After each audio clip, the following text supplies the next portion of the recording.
This is The Baseline, discussing the hot button topics of the NBA. Welcome, everybody. You are tuned to The Baseline. Cal Lee, Warren Shaw, discussing the hot button topics of the NBA. And in the immortal words of Seth MacFarlane, it went all bad so quickly.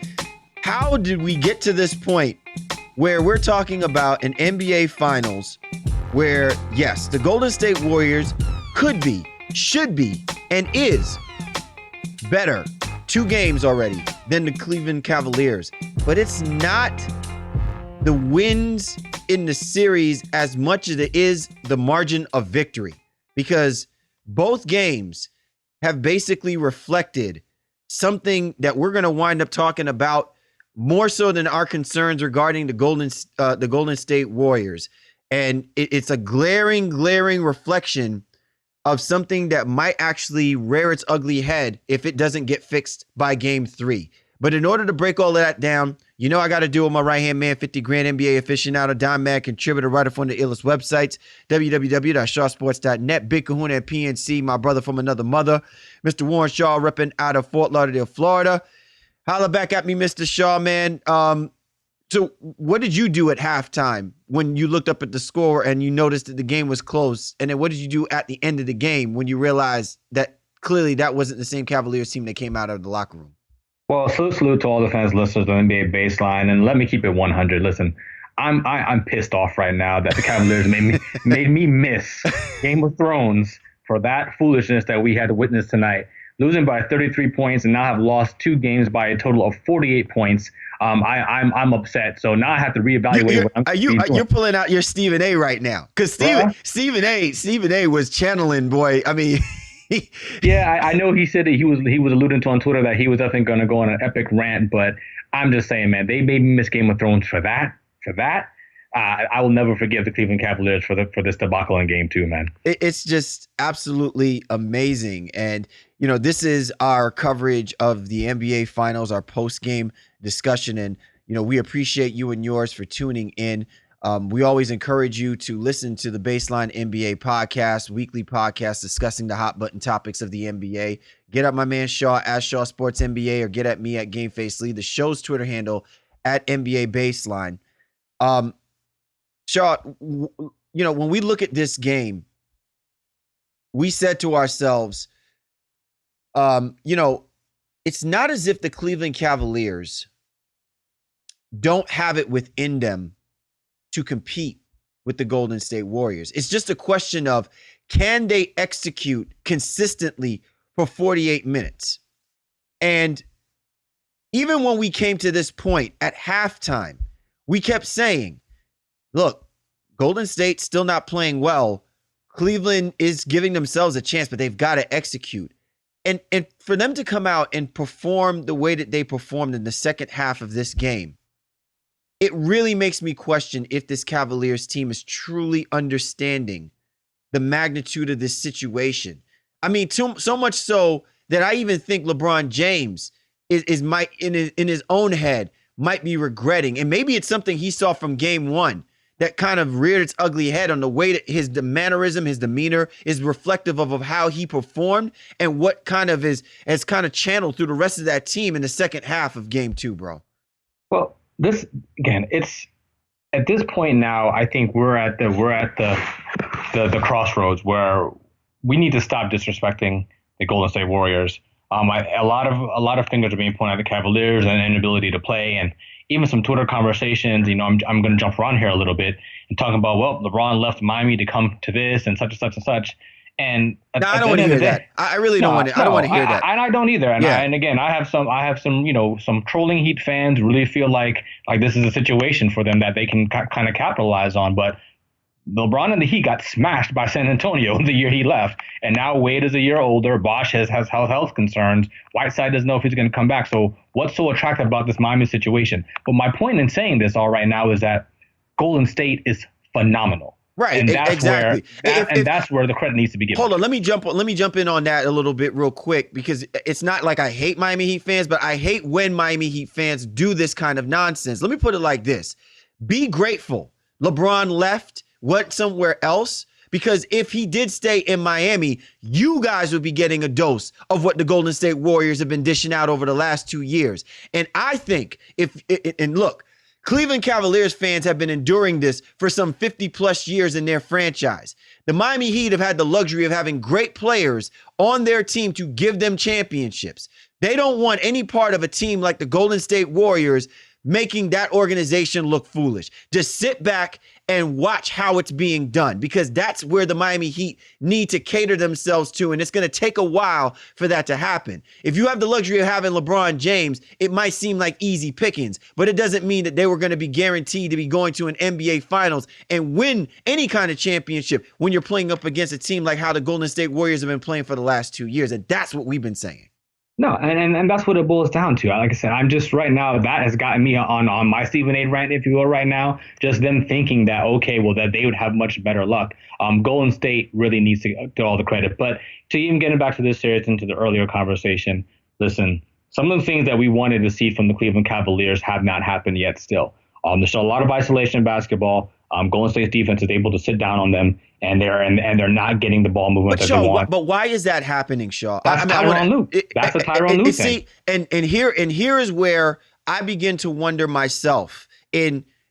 We're sitting here saying, oh, this was a good look because of the success Tyronn Lue fed off of, because this Cleveland Cavaliers team had to have accountability for themselves to be a successful basketball team, given the move that David Griffin did in removing David Blatt. But now I begin to wonder, and I'm sure people who've been looking at this have been getting to wonder as well too, man, David Blatt learning from what happened last year, losing to the Golden State Warriors, do you think he would have made adjustments when necessary, when it counted, the timely manner that it had to be done? Because I'm just wondering, when you're Tyronn Lue and you're watching how your team is executing plays and going up and down the court, when you're hearing analysts from ESPN and from other media outlets who are there, right there by the bench saying, yeah, Tyronn Lue saying it, talking, but it doesn't seem like the words are channeling through most of these players' ears, making me wonder, like, does he really have the pulse of those fellas right now when it matters the most? Yeah, and I don't think he does. So, I mean, you would have hoped between game 1 and game 2, having 2 days off, that a lot of adjustments could have been made, that you would have found some solutions or some things that you could have tried in this game. But to start it out, it at least seemed like the same old offense. And they had varying degrees of success at different points throughout the game, but were never really that close. Then you see that, I think it was in the beginning of the fourth quarter, when all was already lost anyway. Then they broke the Mozgov card out there and tried to play that. And I think that's something that you might see going forward in terms of them trying to play big throughout the rest of this series, because they were getting killed on the glass with their small lineups. Love and Fry and those guys weren't really able to keep Draymond and people like that off the glass when it counted early on. And then, Draymond got hot and started hitting threes as well, too. So the Cleveland Cavaliers are just in a very, very precarious situation right now. And I think Lue now having 3 days in between games, or another 2 days, I should say, in between games, and going back on their home floor, maybe they figure out some things. Maybe they get back into it a little bit, but it still looks very, very doubtful. You're tuned to The Baseline. Cal, Lee, Warren Shaw discussing the hot button topics of the NBA, our NBA Finals post-game discussion. The Cleveland Cavaliers get trounced by the Golden State Warriors at the Oracle. Game 2 of the NBA Finals, 110-77. Basically, the 48-point differential is the most in the first 2 games of an NBA Finals in NBA history.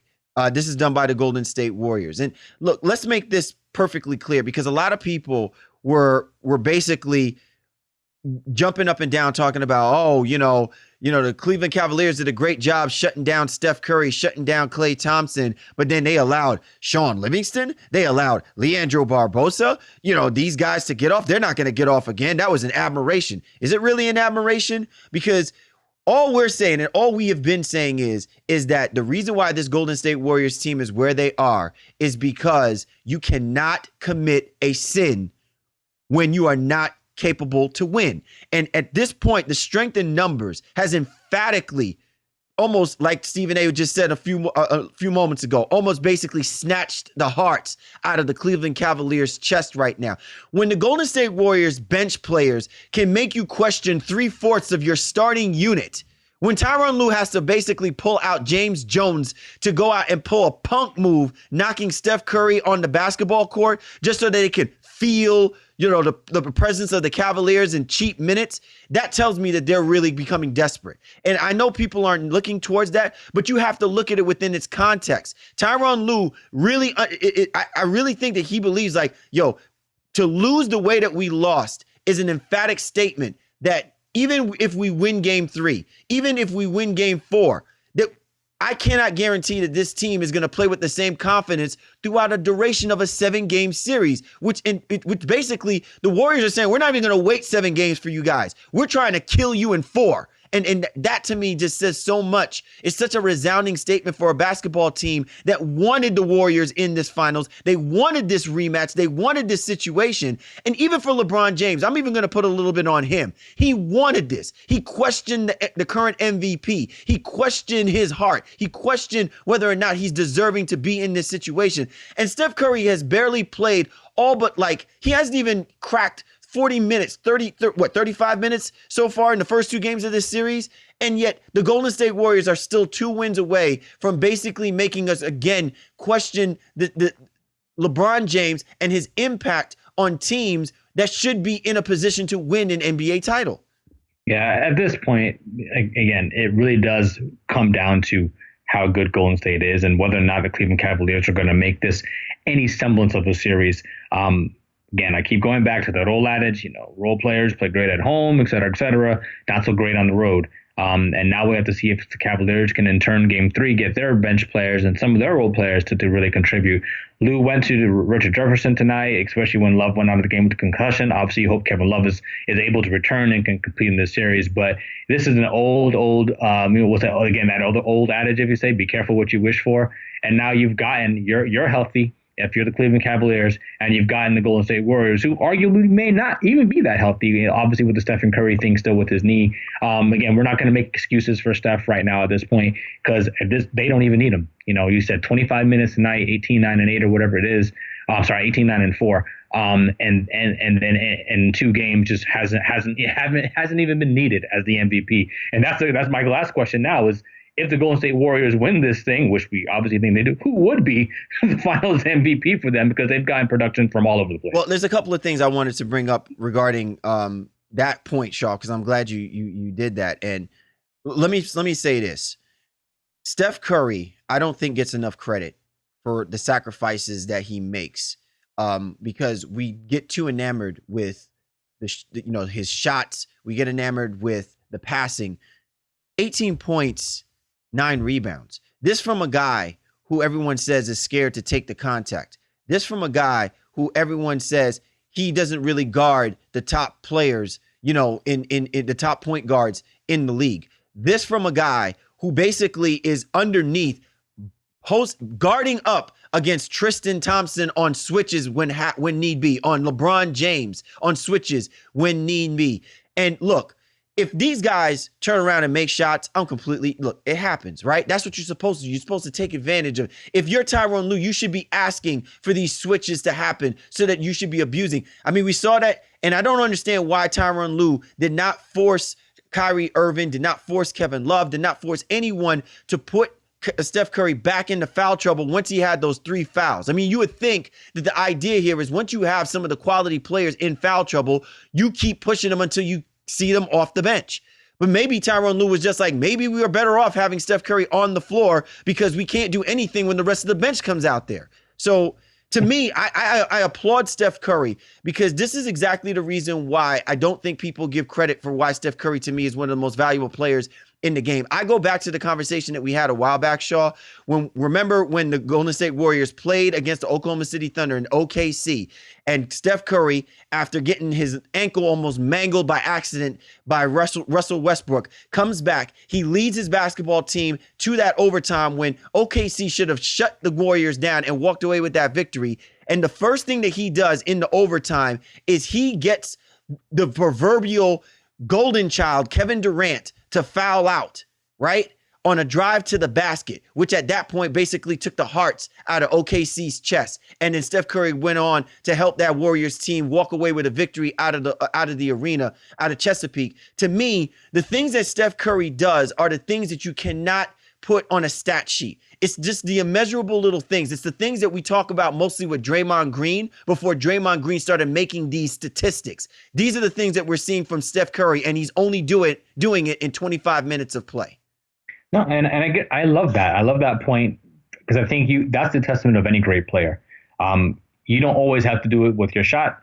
You don't always have to do it with any particular one thing. But if one thing is not going for you, whatever your calling card is, if you transfer into another phase of the game and then continue to push and sometimes will your team to victory, that's what makes you an MVP. Not just scoring 30 points a game and getting X amount of assists, X amount of rebounds, or whatever it is. In Curry's case, hitting 400 threes and all of that. It's knowing what your team needs from you, even when you're not able to score on a regular basis or do the thing that you normally do on a regular basis as well. I think that's a true testament of an MVP, and that's what. And even going on to the Cleveland Cavaliers side, I mean, that's what's made LeBron so great over the years. Had a chance to appear on another show, the 3 Point Podcast, 3 in the Key podcast, and it was very interesting because they asked, well, what can the Cavs have survive in any way, shape, or form if LeBron plays a bad game? And I was like, well, LeBron is the type of player that if he does play a bad game, that bad game is usually coming from the offensive side and him not being efficient, but he's still going to rebound. He's still going to play defense. He's still going to try to get others involved. And I think that's the unmeasured and unmarked part of Stephen Curry's game too, when he's doing more than just scoring the basketball.